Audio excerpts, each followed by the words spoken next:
this Daytona 500.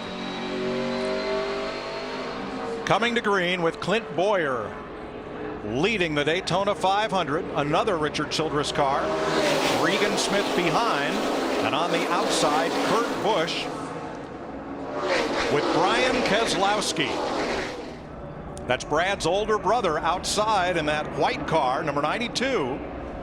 They came down here with one car, one engine, and one set of tires. They made the race. They picked up a sponsor. Ray Evernham said, "I'll pay your tire bill." Penske offered him an engine that they couldn't use because it was too new to fit in their car, but he's in the 500. Yeah, actually the crowd from home, Save My Fairgrounds, sent a little money down to get their name on Brian's car. So picked up a little bit here and there, but that discount tire is probably paying some pretty good bills for him right now. Jamie McMurray, proud new dad of son Carter and the defending 500 champion. He's got the lead with Montoya behind him, and they're 3 wide to the stripe again. Who's going to lead this lap? Boyer. That 88 car, Larry, he just keeps inching closer to the lead, and we will know without a doubt when he takes it. Junior Nation will let us know. Oh, yeah. Kurt Busch and Regan Smith going backwards in the high lane. Here comes Jeff Burton with Brad Keselowski on the bottom, the 31 and the 2. Just remember, Dale Earnhardt Jr., through virtue of starting this race at the back of the field in 27 laps with 3 cautions, he's worked his way right there into the top 2. Yeah, this, if you got to start in the back, it's not a bad place to have to do it. Always got the chance to draft your way right to the front, and that's what he's done. 9 different drivers have led this Daytona 500 as Boyer hauls them around for a second time. McMurray and Montoya, and 2 fast forwards right behind them. David Reagan in the 6 and rookie Trevor Bayne in the 21 of the Wood brothers. And just remember, David Reagan in that 6 car, that's a backup car that had to start at the rear of the field as well. Riding with Mark Martin. Looks pretty easy, doesn't it? We know better. Think you could drive a car, folks, at home 200 miles an hour? Closer together than most people park. Yeah, 200 miles an hour with somebody pushing. Trouble, turn 3. Big wreck. Brian Keselowski, David Rudiman, Michael Waltrip, Matt Kenseth, big and wreck. half the field. I see about 3 of the Hendrick cars there that's involved. Mark Martin is there. I see him. There's a Biffle.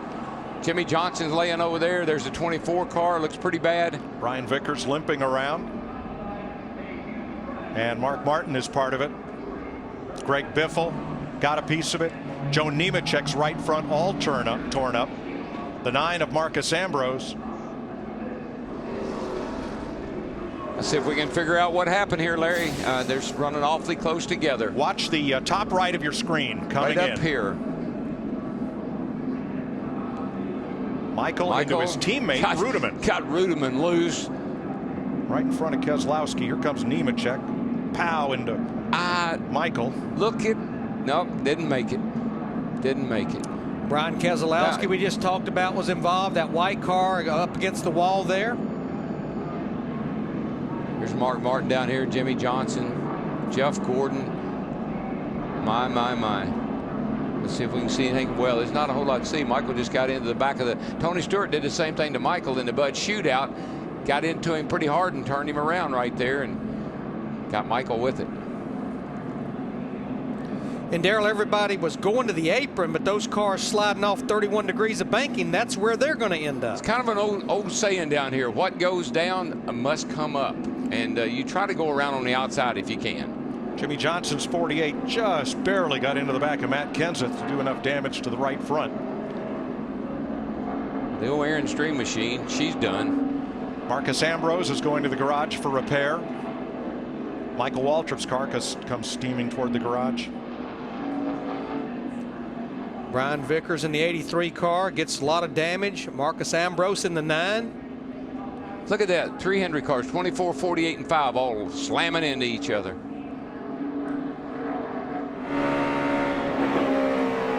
Back it down, back it down, back it down. Come on. Still coming. We're front around over here, guys. We're running here to the right side.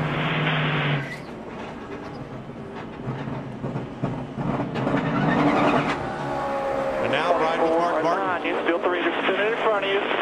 Get down if you can. Get back up. Get Get back up. 9 car to spun us, stage 3 from the door.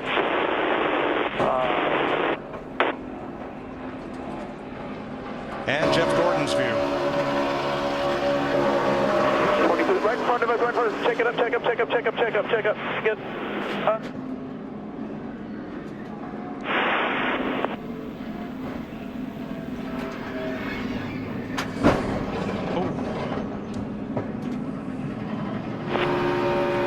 Jimmy Johnson. Side 2 wide in front of you, in front of you, in front of you.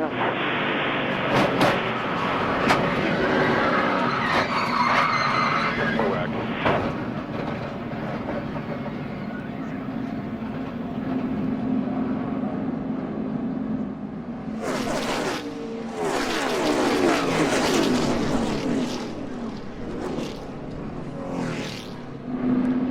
Dick Bergeron is with David Rudiman. Well, whose fault was that? I don't know. It's a product of this kind of racing. Mike was pushing me, and I don't think when I anticipated the guys moving up in front of us as quick as I did, and it's not Mike's fault. I just probably didn't get on the radio quick enough to give him a heads up. He's doing what he's supposed to do. He's pushing. That's all you can do when you're behind, and you can't see. You got to rely on the guy in front of you to help you. And I was probably a little slow on the draw there, giving him the heads up what was going on in front of us, and here we are. Crew going to be able to get this back out on the racetrack, David? It'll be a miracle. Okay, miracles sometimes happen in the Daytona 500.